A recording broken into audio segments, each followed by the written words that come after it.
अगर उस रात मैंने दरवाजे के पीछे खड़े होकर वो बात नहीं सुनी होती तो शायद आज मेरी तस्वीर किसी सफ़ेद फ्रेम में टंगी होती। और लोग कहते हैं बेचारी किस्मत ही ख़राब थी। मेरा नाम अनामिका है और मैं आज जिंदा हूँ क्योंकि मैंने आखिरी वक्त पर चुप रहना छोड़ दिया। मेरी शादी आरव से हुई थी, एक पढ़ा लिखा सुलझा सभ्य इंसान। यही सब कहा गया था उसके बारे में।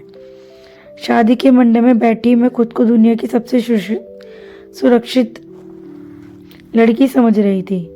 पापा की आंखों में भी संतोष था, माँ की आंखों में सुकून और मेरे दिल में एक नया सपना।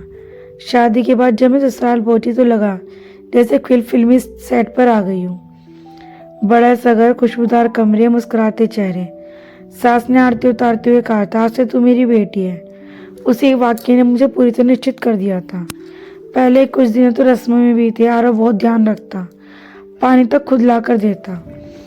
मैं हर रोज ईश्वर को धन्यवाद देती कि मुझे इतना अच्छा जीवन साथी मिला।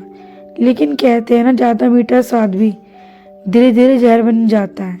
शादी के 10वें दिन आरव ने कहा कि उसे 2 दिन के लिए बाहर जाना है। आवाज़ में अजीब सी जल्दी थी। मैंने पूछा तो मुस्कुरा दिया, काम है, जल्दी लौटूंगा। उसके जाने के बाद घर की दीवारें बदलने लगी। सास का व्यवहार ठंडा पड़ गया। पहले जो प्यार था उसकी जगह आदेश लेने लगे। रात को अकेले कमरे में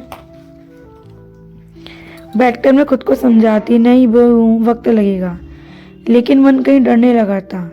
शादी के 1 महीने बाद मेरी तबीयत बिगड़ने लगी। चक्कर, उल्टी, कमजोरी। डॉक्टर के पास गई तो उन्होंने मुस्कुरा कर कहा, बधाई हो, आप माँ बनने वाली हैं। उस पल मैं खुशी से रो पड़ी। मुझे लगा सब ठीक हो जाएगा, बच्चा सब कुछ जोड़ देगा। उसी रात मैंने आरव को बताया। उसने मुझे देखा जरूर, लेकिन आंखों में खुशी नहीं थी। बस इतना कहा, अभी नहीं चाहिए। मेरे पैरों तले जमीन खिसक गई। मैंने कांपती आवाज में कहा, ये हमारा बच्चा है। उसने कोई जवाब नहीं दिया और कमरे से बाहर चला गया। उस रात में पहली बार रोई थी। अगले दिन सास को पता चला तो उन्होंने साफ कह दिया, इस समय बच्चा हमारे लिए बोझ है। उस शब्द ने मेरे दिल को चीर दिया। बोझ? मेरा बच्चा? मैंने विरोध तो किया, माहौल बदल गया। मुझे समझाया गया, डराया गया, ताने दिए गए। मैं चुप रही क्योंकि मेरे पेट में जान थी। कुछ दिनों बाद मेरे नाम पर एक बड़ी लाइफ इंश्योरेंस पॉलिसी कराई गई। नॉमिनी आरव था। मैंने सवाल किया तो जवाब मिला, भविष्य की सुरक्षा। मैंने भरोसा कर लिया। शायद वही मेरी सबसे बड़ी गलती थी। आरव अब देर रात तक आने लगा था। फोन हमेशा साइलेंट पर रहता। कभी कभी मुझको घूर कर देखता, जैसे मैं इंसान ने कोई हिसाब किताब हूँ। एक रात उसने गुस्से में मुझे धक्का दे दिया। मैं गिर पड़ी। पेट में दर्द उठा। मैं सिसकती रही। वो चुपचाप बाहर चला गया। उस रात मैंने सास और आरव की धीमी आवाज़ें सुनी। मैं दरवाजे के पास खड़ी थी। सास कह रही थी, सब ठीक से हो रहा है ना? आरव बोला, हाँ, बस थोड़ा इंतजार। मेरा दिल जोर से धड़कने लगा। किस बात का इंतजार? उस रात नींद नहीं आई। मैं अपने फोन में रिकॉर्डिंग ऑन कर दी। कुछ दिन बाद आधी रात को फिर आवाज़ें आई। इस बार जो मैंने सुना मेरी रूह हिला दी। आरव कह रहा था, एक एक्सीडेंट काफ़ी है, इंश्योरेंस का पैसा आ जाएगा। सास बोली, पुलिस। आरव हंसा, सब मैनेज हो जाएगा। उस पर मुझे समझ आ गया कि मैं सिर्फ बहू नहीं थी, एक प्लान थी, एक स्कीम। मेरे पेट में पल रही जान थी, उनके लिए सिर्फ पैसा था। उस रात मैंने तय किया, या तो मैं मरूंगी या लड़ूंगी, और मैंने लड़ने का रास्ता चुना।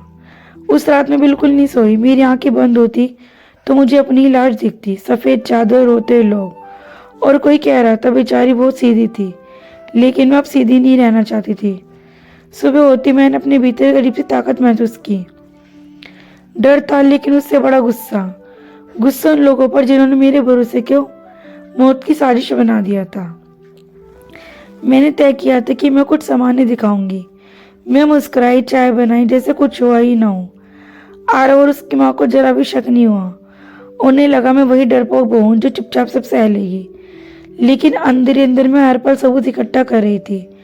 मैंने उनकी बातचीत रिकॉर्डिंग करनी शुरू कर दी। इंश्योरेंस के कागजों की फोटो ली, डॉक्टर की रिपोर्ट संभाल कर रखी। रात में अपने पेट पर हाथ रखकर अपने बच्चे से बात करती, माँ तुझे कुछ नहीं होने देगी। कुछ दिन बाद आरव ने कहा कि मैं एक छोटी ट्रिप पर चलेंगे, पहाड़ों पर। मेरा दिल बैठ गया। मुझे समझ आया कि वह उनका प्लान है। एक्सीडेंट। मैंने मना नहीं किया क्योंकि मैं जानती थी भागने से ही सामना करने से सच बाहर आता है। जाने से एक दिन पहले मैं मायके गई, माँ को सब कुछ बताया। माँ पहले रोई, फिर मेरे सिर पर हाथ रखकर बोली, अब तू अकेली नहीं है। मेरे मामा पुलिस में थे, उन्होंने सारी रिकॉर्डिंग सुनाई। उसी रात एक प्लान बना। ट्रिप के दिन हम निकले, रास्ते में सब कुछ पहले जैसा था। आरव गाड़ी चलाता, उसकी माँ पीछे बैठी थी। पहाड़ों की सड़कें संकरी थी। तभी आरव ने गाड़ी की स्पीड बढ़ाई। मेरे दिल की धड़कनें तेज हो गई। अचानक सामने से एक ट्रक आया।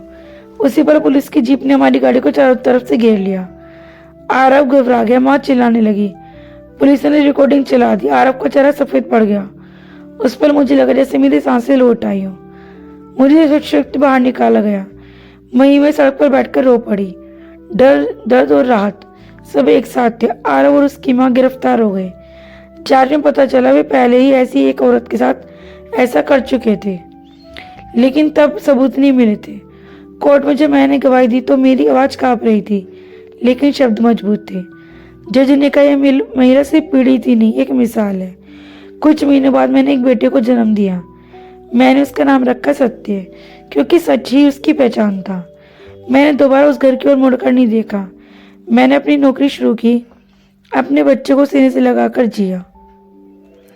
आज मैं आईने में खुद को देखती हूँ तो मुझे एक कमजोर बहू नहीं, एक माँ, एक योद्धा दिखती है। मेरी कहानी ये खत्म नहीं होती दोस्तों। ये हर उस औरत की कहानी है जो चुप रह जाती है। अगर तुम ये कहानी सुन रही हो और तुम्हारे दिल में कहीं भी डर है तो समझ लो वो डर तुम्हें बचाने आया। उसे नजरअंदाज मत करो। अगर ये कहानी आपके दिल को छू गई हो तो वीडियो को हाइप, लाइक और शेयर जरूर कीजिएगा। ऐसी कहानी और तक पहुंचनी चाहिए।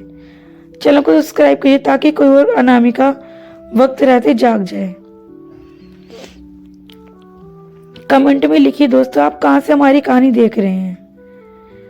अगर ये कहानी आपको अच्छी लगे तो प्लीज चैनल को सब्सक्राइब जरूर कीजिएगा। राधे राधे दोस्तों, कल फिर मिलते एक नई कहानी के साथ।